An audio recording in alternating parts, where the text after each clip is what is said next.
Hello বন্ধুরা, চ্যানেলে আরো একটা নতুন ভিডিওতে আপনাদের সকলকে জানাই স্বাগতম। হ্যালো বন্ধুরা, আপনারা দেখছেন টেকরু স্মাইল ইউটিউব চ্যানেল। আমি আপনাদের সঙ্গে রয়েছি ইসমাইল। মনে করেন বন্ধুরা, আপনি একদিন এটিএম এ টাকা তুলতে গেলেন এবং এটিএম এ টাকা তোলার সময় আপনার এটিএম থেকে একটা ছেঁড়া নোট বা জাল নোট বার হলো।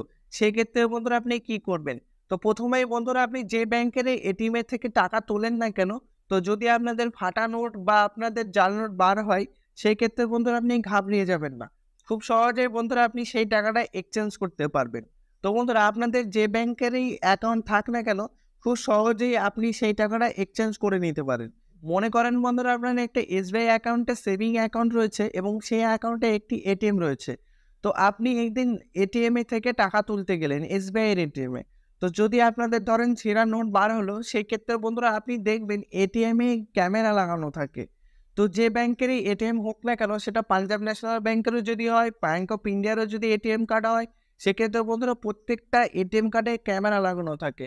তো আপনাদের যখন ফাটা নোট বা ছেঁড়া নোট যদি বার হয় বা জাল নোট বার হয়, তো আপনারা কি করবেন? ওই টাকাটা আপনি ক্যামেরার সামনে ভালো করে ২-৫ বার আপনি দেখিয়ে দেবেন, যেন স্পষ্টভাবে টাকাটা দেখা যায় ক্যামেরাতে। তো সেইটা দেখানোর পর বন্ধুরা আপনি একটা ভিডিও করে নিতে পারেন এবং এটিএম এর মধ্যে আপনি ছবি তুলে নেবেন আপনার, যে আপনি এটিএম থেকে ক্যাশ উইথড্র করেছেন তার একটা ছবি বা প্রুফ আজকে গেছেন, এবং উইথড্র করার পর যে রিসিপ্ট কপিটা বার হয় সেটাও আপনি নিয়ে নেবেন।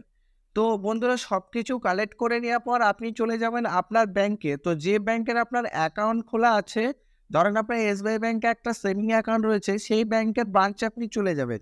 তো ব্যাংক কর্তৃপক্ষের সঙ্গে আপনি টোটাল বিষয়টা আলোচনা করবেন এবং ব্যাংক থেকে আপনাকে একটা ফর্ম দেওয়া হবে। সেই ফর্মটা বন্ধুরা আপনি সম্পূর্ণ ফিল আপ করে নেবেন। এবং ফিল আপ করার পর বন্ধুরা আপনার যে এটিএম থেকে টাকাটা উইথড্র করেছেন, সেই এটিএম এর বন্ধুরা সিরিয়াল নাম্বার থাকে এবং সিরিয়াল নাম্বার রিসিপ্ট কপিতে আপনার দেওয়া থাকবে। তো সবকিছু বন্ধুরা আপনি একটা লিখিত আপনি লিখে বা ফর্মটা লিখে, যে রিসিপ্ট কপিটা আপনার বার হয়েছে সেই রিসিপ্ট কপিটা বন্ধুরা আপনি জেরক্স করে নেবেন। তো জেরক্স করার পর বা সেই রিসিপ্ট কপিটা আপনি স্ট্যাপলারও করে দিতে পারেন। সবকিছু বন্ধুরা রেডি করার পর আপনারা ব্যাংকে সেই ফর্মটা জমা দিয়ে দেবেন এবং সেখান থেকে আপনাদের নতুন টাকা আপনাদের দিয়ে দেবে এবং আপনাদের যে ছেঁড়া নোট এবং জাল নোটটা আপনাদের ব্যাংকে জমা নিয়ে নেওয়া হবে। তো আজকের এই ভিডিওটা যদি আপনার একটু হেল্পফুল বলে মনে হয়, অবশ্যই আমাদের চ্যানেলটি লাইক, শেয়ার, কমেন্ট এবং সাবস্ক্রাইব করতে ভুলবেন না। তো বন্ধুরা, দেখা হবে নেক্সট ভিডিওতে। ধন্যবাদ।